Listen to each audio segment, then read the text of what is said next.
قوم کو کہ جان کر اس کیس کا نام 190 ملین پاؤنڈ کہا جاتا ہے تاکہ کوئی یہ نہ پوچھے کہ القادر کیس کیا ہے، کیونکہ القادر کا جب سوال آئے گا تو لوگ پوچھیں گے، اور جواب یہ ہے کہ سابق وزیر اعظم جناب عمران خان صاحب نے اپنے قوم کے مڈل کلاس اور کم آمدنی والے طبقے کے بچوں کے لیے جو افورڈ نہیں کر سکتے، جن کے پاس پیسے کم ہیں، جو استطاعت نہیں رکھتے کہ ان کو اسلام کا، صوفیزم کا، دین کے لیے ایک ایسی یونیورسٹی ہو جہاں ہماری دین کی اساس پڑھائی جائے، جہاں ہمارے فیوچر کے مستقبل کے اسکالرز تیار کیے جائیں، جن کو دین کا ایک ایسا علم سکھایا جائے جو آج تک کسی نے نہیں سوچا کہ لوگوں کو سرکاری سرپرستی میں، سرکار کی سرپرستی میں صوفیزم، قرآن، حدیث، فقہ، یہ چیزیں ایسی پڑھائی جائیں کہ آپ کی وہ نسل تیار ہو جو قوم کی مستقبل میں لیڈرشپ کر سکے۔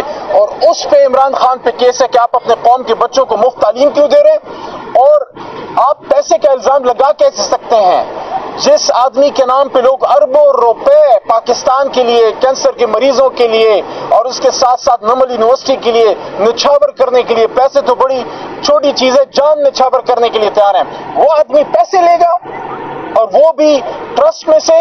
جب لفظ ٹرسٹ آ جاتا ہے تو اس کا مطلب ہے کہ وہاں بینیفیشل اونرشپ، مالی فائدہ ختم۔ تو انشاءاللہ جس طرح کل توشہ خانہ کیس ہائی کورٹ سے اڑا ہے، جب سرکاری وکیل نے ہائی کورٹ اسلام آباد میں چیف جسٹس عامر فاروق صاحب اور میاں حسن اورنگزیب صاحب کی، حسن صاحب کی عدالت میں جب یہ بات کی کہ ایکسپٹ کیا، سرکاری وکیل نے ایکسپٹ کیا کہ جب 1 سال پہلے عمران خان صاحب کو رات کے اندھیرے میں سڈیالہ جیل میں ایک دہشت گرد کی طرح ٹریٹ کرتے ہوئے سزا دی گئی، تو سرکاری وکیل نے ایکسپٹ کیا کہ ان کو حق دفاع سے محروم کیا گیا۔ سرکاری وکیل نے ایکسپٹ کیا، مانا کہ عمران خان کے وکلاء کو سرکاری جیلی جو گواہ لے کے آئے تھے اس پہ کراس ایگزامینیشن کا، ان پہ سوال اٹھانے کا موقع تک نہیں دیا گیا۔ اور سرکاری گواہ کیا تھا؟ جو ہار کی، انہوں نے کوئی جھوٹا موٹا گواہ لے کے آئے تھے۔ اگر آپ نے ہار کی گواہی کے لیے کسی کو لانا تھا تو کم از کم نوادرات کے کسی ایکسپرٹ کو لاتے۔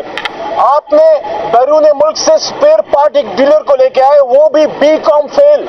کل یہ بات عمران خان کے وکیل توشہ خانے میں علی ظفر صاحب نے کی کہ BCom فیل، آپ نے اسپیئر پارٹ ڈیلر کو لا کے عمران خان کے خلاف آپ نے نوادرات۔ آپ مجھے بتائیں، جس شخص نے گواہی دی تھی اس نے زندگی میں کبھی ہار دیکھا بھی ہے؟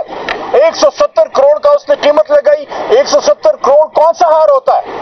تو میرے بھائیوں، کل کیس اڑ گیا ہے، اسی طرح یہ القادر کیس بھی اڑے گا، جس طرح توشہ خانہ کیس اڑا ہے، اسی طرح جس طرح ماضی میں سائفر کیس اڑا، جس طرح عدت کیس اڑا۔ لیکن آج سب سے اہم بات یہ ہے کہ عمران خان صاحب سے آج جب ملاقات ہوئی، فیصل بھی کھڑے ہیں، باقی ساتھی بھی کھڑے ہیں، سلمان راجہ وہاں موجود تھے، بیرسٹر گوہر وہاں موجود تھے، خالد یوسف صاحب موجود تھے اندر عدالت میں، اور عمران خان صاحب نے ایک بات کی۔ میں نے ان سے پوچھا کہ 24 نومبر کا جو ہماری پولیٹیکل موومنٹ ہے، جو احتجاج ہے پرامن، اس کے لیے قوم کو ایک لائن میں کیا پیغام دیتے ہیں؟ تو وہ لیڈر ہے، اس کو پتہ اپنی قوم کو کیا کہنا ہے، وہ اپنی قوم کے مزاج کو سمجھتا ہے، اپنی قوم کے دلوں میں رہتا ہے۔ عمران خان نے 24 نومبر کے لیے جو پیغام قوم کو دیا ہے وہ یہ ہے کہ آگے آزادی ہے، اور اگر آپ نہیں نکلتے تو پھر ایک لمبی غلامی ہے، فیصلہ آپ نے کرنا ہے۔ عمران خان تو قربانی دے چکا، اب آپ کی باری ہے، اب ہماری باری ہے۔ انشاءاللہ ہم اپنے لیڈر عمران خان کو یہ کہنا چاہتے ہیں، اس قوم نے کبھی آپ کو مایوس نہیں کیا، اس قوم کے سپوت نے جب اس قوم کو پکارا، قوم نے لبیک کہا۔ کوئی ایسا موقع نہیں آیا جب عمران خان صاحب کو اس قوم نے پیٹھ دکھائی ہو۔ جب عمران خان صاحب نے لیڈ کیا، قوم کے بچے، بچیاں، خواتین، پولیٹیکل ورکرز، سب نے عمران خان صاحب کا ساتھ دیا، چاہے وہ 2013 ہو۔ ہم 2013 میں بھی جیتے تھے، ہمارا مینڈیٹ چرایا گیا تھا، تبھی ہم نے 129 دن 26 دن دھرنا دیا تھا۔ ہم 2018 میں 2/3 جیتے تھے، میں نے پلیٹ کیا گیا کہ عمران خان صاحب کے پاس 2/3 نہ آئے، کمزور ایک حکومت بنے، اور ادھر ادھر سے لوگ ہمارے ساتھ بٹھائے گئے تاکہ عمران خان کی کمزور حکومت بنے۔ 13 میں بھی جیتے، 18 میں 2/3 تھی، اور اب تو 2/3 سے بھی زیادہ ہے۔ تو یہ جو ہمارا احتجاج ہے پرامن، اسلام آباد کی طرف، صرف اسلام آباد کی طرف آج مارچ ہوگا، کسی صوبے میں کہیں بھی اور ایکٹیویٹی نہیں ہوگی. احتجاج صرف اسلام آباد میں ہوگا. پورے پاکستان نے اسلام آباد آنا ہے. سندھ سے بھی, بلوچستان سے بھی, پنجاب سے بھی, اور خیبر پختونخوا, کشمیر, گلگت بلتستان سے. عمران خان صاحب نے آج یہ بات واضح کی ہے کہ سندھ اور بلوچستان سب نے ادھر آنا ہے اور اسلام آباد آنا ہے. جگہ کا تعین پھر ہماری لیڈرشپ گور صاحب اور راجہ صاحب عمران خان صاحب سے مشورے کے بعد آپ کو بتائیں گے کہ اسلام آباد میں آپ نے کہاں آنا ہے. لیکن فی الحال اسلام آباد سب نے پہنچنا ہے. کسی صوبے میں اس دن آپ نے کوئی ایکٹیویٹی اور نہیں کرنی.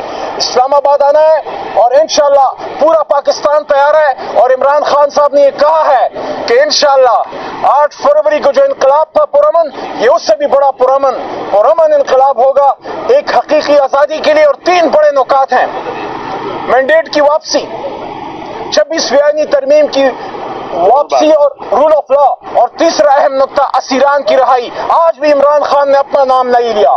جب ٹرمپ کی کامیابی کی خبر آئی, لوگوں نے پوچھا, اگر میڈیا نے پوچھا, عمران خان نے اپنی بات کبھی نہیں کی. ہاں ایک بات کی تھی کہ ٹرمپ کے آنے سے کم از کم پالیسیاں ادھر نیوٹرل ہو جائیں گی. جو بائیڈن صاحب کے نیچے تھا وہ نہیں ہوگا. تو عمران خان ایک لیڈر ہے, وہ اپنی بات کبھی نہیں کرتا. اتنی دفعہ بے شمار بار میری خان سے اندر ملاقات ہوئی ہے. یہ فیصل کھڑے ہیں, ہمارے اور دوست یہاں پہ کھڑے ہیں, یہاں پہ نادیہ بی بی ہیں, ہر پیشی میں آئی ہوتی ہیں.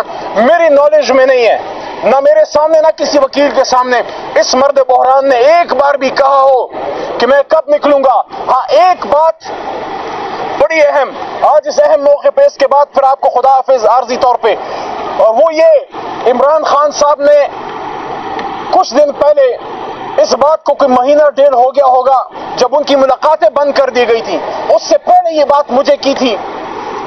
خان صاحب نے کہا, جب میں نے پوچھا کہ خان صاحب رہائی کا کیا ہوگا, خان صاحب نے کہا دیکھو اگر اللہ نہ چاہتا تو یہ مجھے 1 دن اندر نہیں رکھ سکتے تھے, اور جب اللہ چاہے گا یہ مجھے مزید اندر نہیں رکھ سکیں گے. اس کا ایمان ہے اپنے رب پہ, اس کا ایمان ہے اپنے اللہ تعالیٰ پہ کہ اللہ تعالیٰ کا حکم جب آئے گا یہ دروازے سارے کھل جائیں گے, اور قوم تیار ہے انشاءاللہ. عمران خان صاحب کو یہ لوگ زیادہ دیر اندر نہیں رکھ سکتے.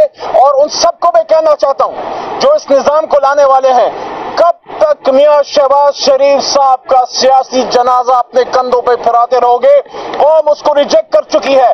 جتنا آپ زیادہ شہباز شریف, زرداری اور ان مردہ سیاسی جو حکومتیں ہیں, جو سیاسی جنازے ہیں, ان کے ساتھ آپ منسلک رہیں گے, قوم آپ کو دل میں جگہ نہیں دے گی. واپسی کا ایک ہی راستہ ہے. قوم کے دلوں میں, آپ کو کہہ رہا ہوں, وہ سمجھ رہے ہیں, قوم کی دلوں میں واپسی کا ایک ہی راستہ ہے. جب کپتان کہے گا قوم آپ کے ساتھ ایک بار پھر باہمی شیر و شکر ہوگی. پاکستان زندہ باد, عمران خان پائندہ باد.